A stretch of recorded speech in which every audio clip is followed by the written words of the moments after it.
ஒரு நாள் ஒரு ஏழை விறகு வெட்டி ஆற்றங்கரை ஓரமா விறகு வெட்டிட்டு இருந்தாராம். அப்போன்னு பார்த்து அவர் கையில இருந்த கோடாரி கை நழுவி தண்ணீர விழுந்துருச்சான். ரொம்ப சோகமா போய் ஒரு இடத்துல உட்காந்துட்டாராம். அப்போ ஒரு அழகான தேவதை வந்து ஏன் இவ்வளவு கவலையா இருக்கேன்னு கேட்டாங்களாம். இப்படி என்னோட கோடாரி தண்ணீர விழுந்துட்டுன்னு சொன்னாராம். உடனே அந்த தேவதை தண்ணில இருந்து ஒரு தங்க கோடாரி எடுத்து கொடுத்தாங்களாம். இது என்னோட கோடாரி இல்லைன்னு சொல்லிட்டாராம்.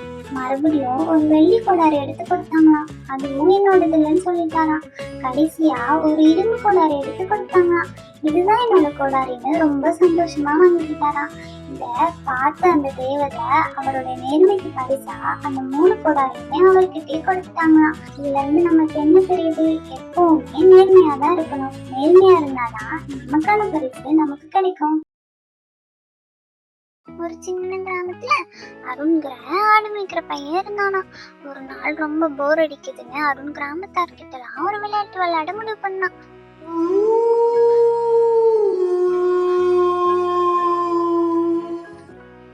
ஓனாய் மாதிரி கத்துனான். அதை கேட்டு கிராம மக்கள்லாம் பதறி போய் உதவிக்கு ஓடி வந்தாங்க.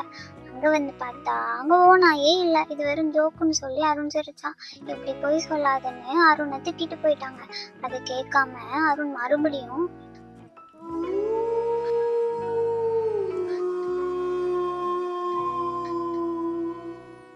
ஓனாய் மாதிரி கத்துனான். அப்பவும் கிராம மக்கள்லாம் பதறி போய் உதவிக்கு ஓடி வந்து பார்த்தாங்க.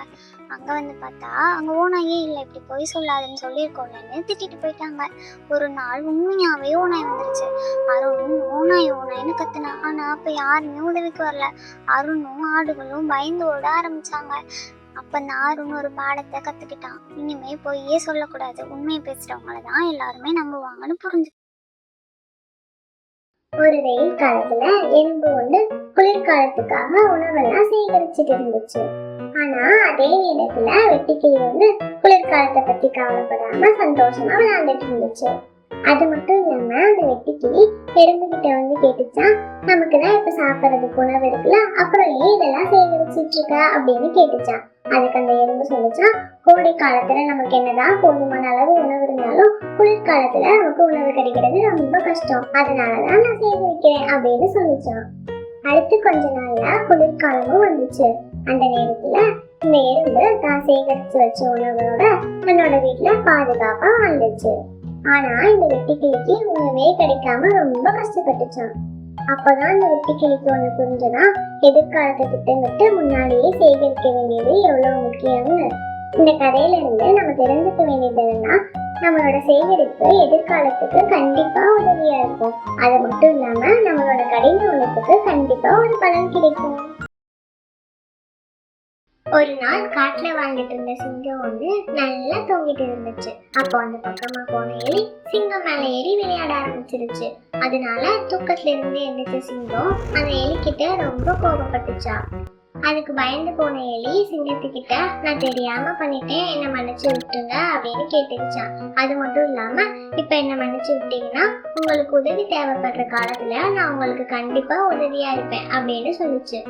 இதை கேட்ட சிங்கம் சிரிச்சுக்கிட்டே சொல்லிச்சா, இவ்வளவு குட்டியா இருக்கிற ஒன்னால எனக்கு எப்படி உதவி பண்ண முடியும் அப்படின்னு கேட்டுட்டு அந்த எலியையும் எதுவுமே பண்ணாம விட்டுருச்சு. இப்படியே கொஞ்ச நாட்கள் போச்சு. அதுக்கப்புறம் ஒரு வேடனோட வலையில இந்த பெரிய சிங்கம் மாட்டிக்கிச்சு. அதுல இருந்து தப்பிக்க முடியாம அந்த சிங்கம் ரொம்ப கஷ்டப்பட்டுச்சான். அந்த சிங்கம் எவ்வளவு முயற்சி பண்ணியும் அந்த வேடனோட வலையில இருந்து தப்பிக்கவே முடியாம கத்திக்கிட்டே இருந்துச்சு. சிங்கம் கத்துற சத்தம் கேட்டு அங்க வந்த எலி சிங்கத்தை காப்பாற்றணும்னு நினைச்சிச்சு. அதுக்காக தன்னோட கூர்மையான பற்களால அந்த வலையை கடிச்சு உள்ள இருந்த சிங்கத்தை காப்பாத்திருச்சு. அன்னையில இருந்து சிங்கமும் எலியும் நல்ல நண்பர்களா வாழ்ந்து வந்தாங்களாம். இந்த கதையில இருந்து நம்ம தெரிஞ்சுக்க வேண்டியது என்னன்னா, உருவத்தை வச்சு யாரையும் நம்ம குறைச்சு மதிப்பிடவே கூடாது. ஒரு கோடை காலத்துல காட்டுல வாழ்ந்துட்டு இருந்த அணிலுக்கு ரொம்ப தாகமா இருந்துச்சான்.